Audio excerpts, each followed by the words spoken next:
Bonsoir. Bonsoir. Bienvenue sur notre plateau. Alors, on est dans un système à tendance plutôt parlementaire. Les législatives, c'était donc l'élection la plus importante, davantage même que la présidentielle. Faible participation, ça veut dire quoi? Les Tunisiens sont plus intéressés par la chose politique? Votre correspondante l'a très bien dit, il y avait un vote sanction dans cette non-participation d'une certaine façon, une expression d'une sanction aussi. La participation est faible, elle est faible dans la continuité de la participation des présidentielles qui était autour de 49%, et mécaniquement, les législatives étant moins incarnées qu'une élection présidentielle, on pouvait s'attendre à ce que la participation soit moins importante. Ce qui sera intéressant, c'est vraiment de regarder où est-ce qu'elle a été plus faible et auprès de quelle population, notamment, elle a été plus faible. Et il semblerait que c'est les jeunes, cette fois-ci, qui aient beaucoup moins voté que les personnes plus âgées. Comment est-ce qu'on peut analyser ça, justement, si ça se confirme, cette tendance? Par un rejet, par peut-être un manque aussi d'incarnation des candidatures, un flou dans le nombre de candidatures. Vous avez rappelé quasiment plus de 15 000 candidats, énormément de listes, énormément de partis différents. Donc ça peut expliquer une perte de repères et puis un climat ambiant, disons, de rejet global de la On avait déjà observé au premier tour de l'élection présidentielle. Absolument. Alors, il y a deux listes qui revendiquent la première place, on vient de le dire, la liste de Nabil Karoui, Kalb Tounès, et puis la liste des islamistes d'Ennahda. C'est conforme à toutes les tendances qu'on avait jusque-là. Donc, jusqu'ici, ce qu'on observe, les premières projections disent bien ce qu'on observait ces dernières semaines. C'était effectivement ce qui était prévu, parce qu'il faut rappeler deux choses. La première, c'est que le candidat qui est sorti premier des urnes à la présidentielle Kais Saied n'a pas présenté de liste et de parti à ces élections. Donc effectivement, il y avait mécaniquement le besoin de combler aussi ce vide-là.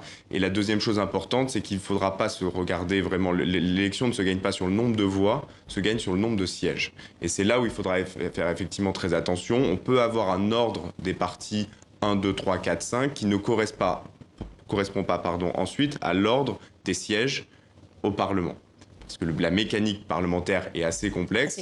C'est une proportionnelle intégrale sur circonscription. Et certaines circonscriptions ont pu mobiliser plus fortement un parti qu'un autre et donc faire changer le nombre de sièges. Très bien. Alors justement, vous parliez des nombres de sièges. On commence à avoir des chiffres déjà qui nous parviennent. Donc on a dit Kalb Tounès et Ennahda seraient en première position. La troisième place? La troisième place semblerait être très disputée entre plusieurs forces politiques. Il y a la force politique qui s'appelle El Karama, qui est incarnée par un candidat à la présidentielle, Zaid Marlouf, qui lui aurait une tendance un peu plus islamiste, disons, un peu plus conservatrice. Il y a le parti de Abir Moussi, qui est cette candidate pro-Ben Ali, qui elle aussi ferait un nombre de voix important. Il y a le parti de l'ancien Premier ministre Youssef Chahed, aussi projection autour de 14-15 sièges. Et enfin, un dernier parti très important aussi dans le paysage politique à partir de ces nouvelles parlements, le parti de Atayar, le courant démocratique, qui incarne une forme de gauche, un peu gauche contestataire ou gauche révolutionnaire. Bon, en tout cas, ça veut dire qu'il y a un émiettement, en tout cas, du paysage politique. Ça, c'est le principal enseignement de cette élection. Ça veut dire coalition obligatoire pour former un gouvernement. À quel type de configuration et de reconfiguration on peut s'attendre? Impossible à dire aujourd'hui. Coalition, en tout cas, très difficile. Il faut rappeler que il y avait une coalition lors de la dernière mandature, mais c'est une coalition qui était formée par deux partis. Aujourd'hui, en fonction vraiment du nombre de sièges qui sera défini dans les prochaines heures, la coalition très probablement devra comprendre plusieurs partis, et plus de 2, peut-être 3, voire 4 partis, ce qui complexifie encore plus le jeu, ce qui complexifie encore plus les négociations. Louis-Simon Boileau, en 2014, quand les Tunisiens ont voté pour cette constitution qui a accouché de ces institutions-là, ils ont voulu un système, alors c'est un système mixte en Tunisie, mais quand même plutôt à tendance parlementaire, justement pour empêcher un peu les velléités de pouvoir exorbitant des chefs de l'État.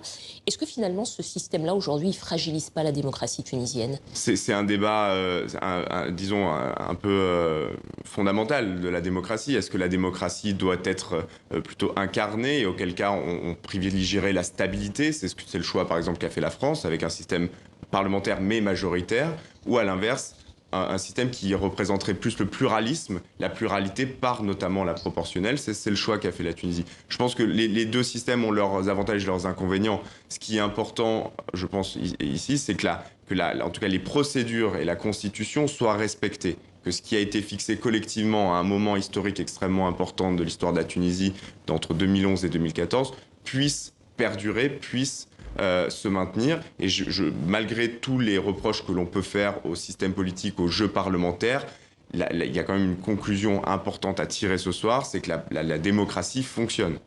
Et 9 ans après les printemps arabes, 8 ans après les printemps arabes, la Tunisie reste le seul pays de cette région qui a des institutions démocratiques.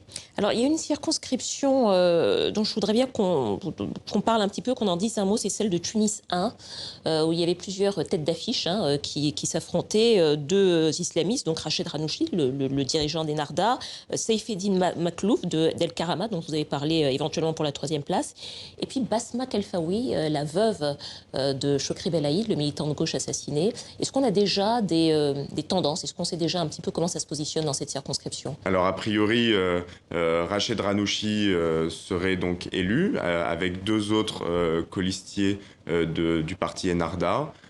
Maklouf serait aussi élu je parle vraiment au conditionnel parce qu'il faudra vraiment attendre le dépouillement intégral et notamment s'il y a des contestations sur certains bureaux de vote. Ce qui était intéressant dans la circonscription de Tunis 1, c'est que Tunis 1, c'est le cœur du pouvoir, c'est là où il y a la Casbah, mais c'est aussi le cœur de la révolution de 2011 à Tunis. C'est dans ce quartier de Tunis que part la contestation pour ensuite rejoindre les différents espaces de la capitale. Et donc il y avait une forte dimension symbolique et le fait que Rached Ghannouchi décide de se présenter dans cette circonscription et de la gagner lui donne aujourd'hui peut-être, nous verrons dans les prochaines heures, la possibilité de devenir le futur président de l'Assemblée des représentants du peuple. Dernière question en quelques mots. La semaine prochaine, ce sera le second tour de la présidentielle.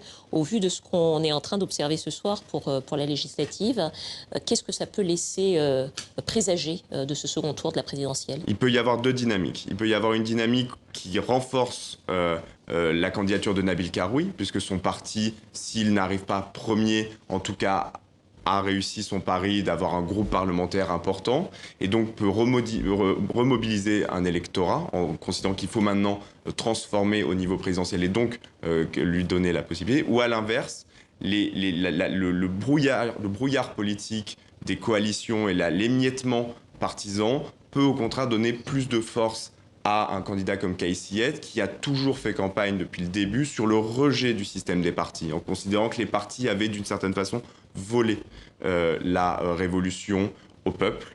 Et ça peut être un argument en sa faveur si, d'aventure, dans la prochaine semaine, des brouilles politiques importantes émergent sur la scène.